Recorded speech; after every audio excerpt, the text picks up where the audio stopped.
All right, welcome back to the YouTube series. In these few weeks, we're going to be covering in detail the process of change behind me, which, as you recall, is the ACME mechanism number 1 in the ACME program that we have here at greatnessu. And ACME stands for Accelerated Change Mechanisms of Excellence. So today we're talking about point B over here behind my shoulder. So point B in the process of change, recall from last week, we talked about the comfort zone and what does it mean to be in your comfort zone and what by definition is part of the comfort zone and what's not part of it.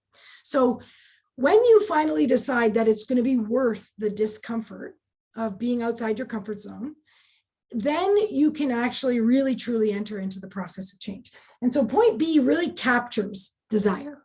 So point B is when you have the desire for whatever it is that you want, whatever that goal is. And how you know you've moved from point A to point B is you start asking questions. So think of it like this. You know, last week we talked about point A being analogous to the newborn baby not being able to walk because it's not neurologically ready. So think of this as like you don't even know what you don't know. Like a newborn baby doesn't know it can't walk. It's got no awareness. But there's a point in that baby's life where it starts displaying tendencies to want to learn to walk. Now that's point B. That's the exhibition of desire, right? So desire, you know, just because a baby wants to learn to walk doesn't mean it can walk, but it's the first step in initiating that neurological change.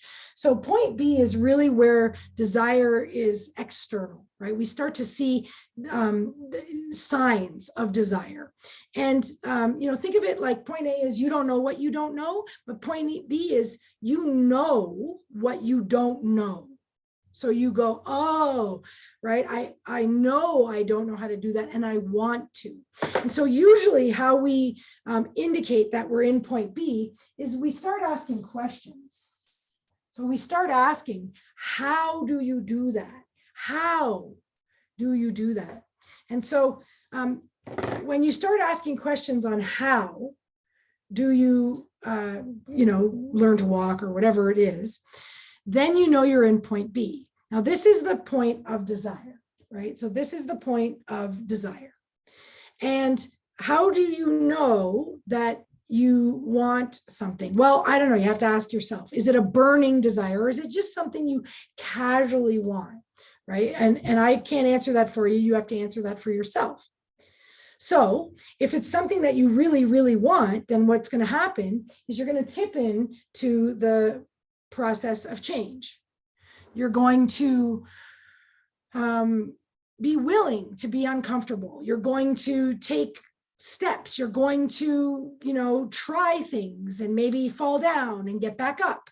And so as you, what provides you the energy to do all of that is the desire for the new level, the new ACME. That's what provides you the energy to dive into something that's uncomfortable, dive into something that's not you, dive into something that feels foreign.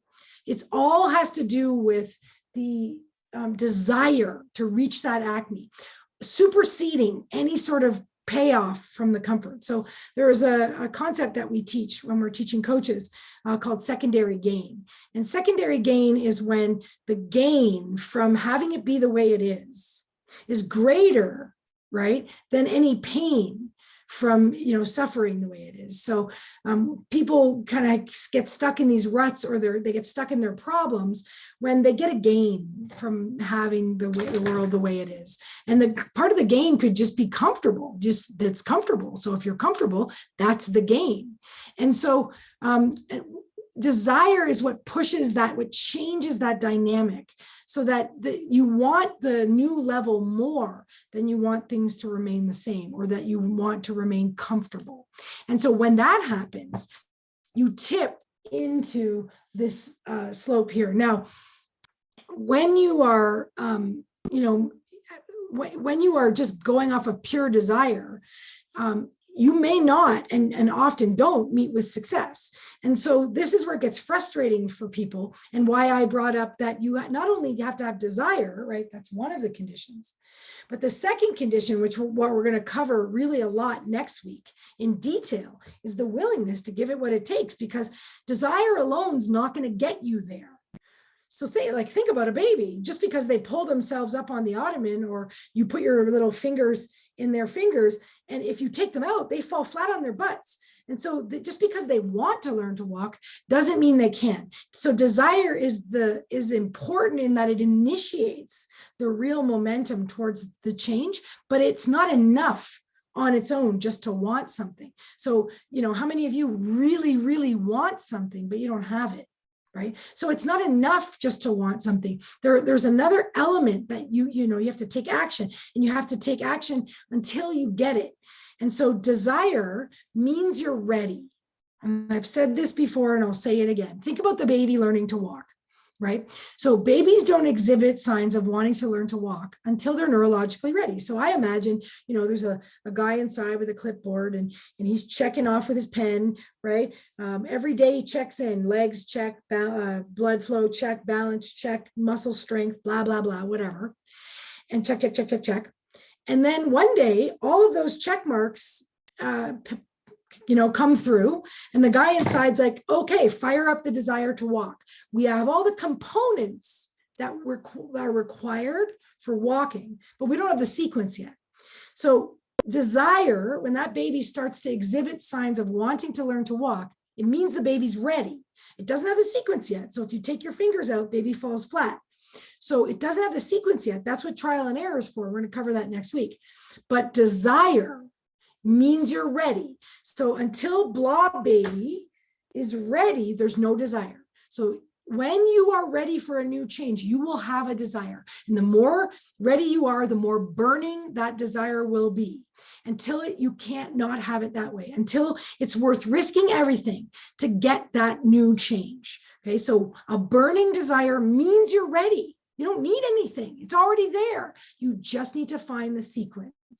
So I'm not trying to be a positive thinker, Pollyanna. I'm not trying to just snow over what you're wanting, right? If you want something and you want it with a burning desire, you already have everything you need, but you have to get in touch with it, and you have to find the right sequence. So that's what we're going to be talking about next week when we cover point C, which is the magic point, really, in the process of change. It's when everything takes place. So join me next week when we cover the point C of the process of change. Now, if you got something out of this video, please like, comment, or share, because you help us get the word out so that everybody can learn how to master the process of change to get where they're going, A to ACME, faster and with less effort.